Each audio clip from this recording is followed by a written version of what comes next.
যে ইসলামী দল তো কখনোই অন্যায়কে প্রশ্রয় দেয় না। গেল গত আগস্ট থেকে এই পর্যন্ত আবার 15 আগস্ট চলে আসছে। এই ১ বছরের মধ্যে সারা বাংলাদেশে কোথাও খুঁজলে পাবেন না যে ইসলামী দলের কোন একটা দল, কোন একজন মানুষ কোথাও চাঁদাবাজি করছে, সন্ত্রাসী করছে, কোথাও কারো জমি দখলদারিত্ব করছে, কারো ফ্ল্যাট দখল করছে বা কারো মিথ্যা মামলায় হয়রানি করছে। এগুলি ইসলামী দলের ভিতর নাই। সেই ক্ষেত্রে আসসালামু আলাইকুম রহমতুল্লাহ।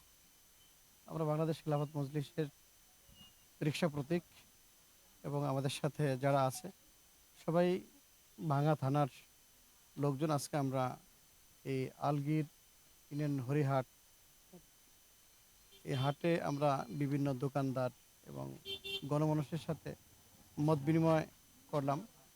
আগামী জাতীয় নির্বাচনে রিকশা প্রতীকের কতটুকু সাড়া মিলে সেটুকু আমরা দেখতে আসলাম।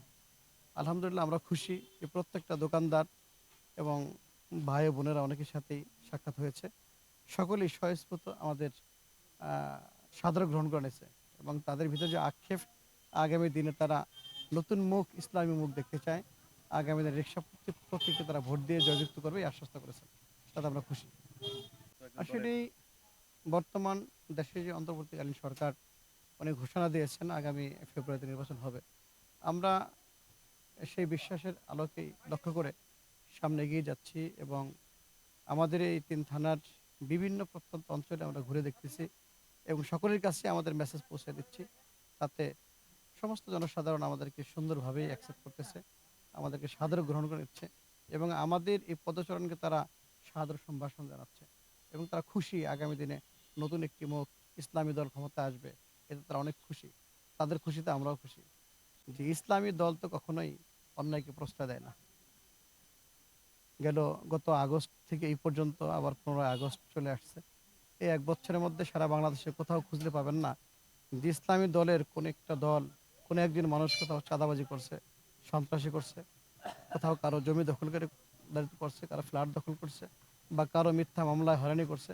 এগুলি ইসলামী দলের ভিতর নাই। সেই ক্ষেত্রে ইসলামী দল যদি আগামী দিনে বিজয় অর্জন করে সংসদে যায়, তাহলে এদেশের গণমানুষের, অধিকার বঞ্চিত মানুষের অধিকার যেভাবে আদায় করে নেওয়া যায়, এদেশ থেকে যেভাবে মাদক নির্মূল করা যায়, মানুষের ন্যায্য অধিকার যে ফিরিয়ে দেওয়া যায়, ইসলামী দলগুলো সে কাজ করবে ইনশাআল্লাহ।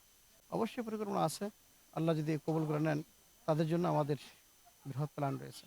যেভাবে তারা আমাদের সাথে মিলেমিশে আ জীবনযাপন করতে পারে আমরা সে ব্যবস্থা করব। এই তরুণ প্রজন্মে যারা নতুন ভোটার হয়েছে বা যুবক যারা, তাদের সংগ্রামেই প্রত্যেকটা জয় আমরা ছিনিয়ে আনছিটে দেখছি।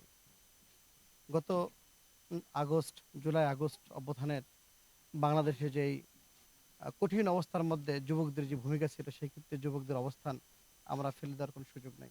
আমরাও আশাবাদী যে যুবক বিগত ১৭ বছরে তারা এদেশে স্বাধীন ভোট কিভাবে দেয় এটা তারা দেখে নাই।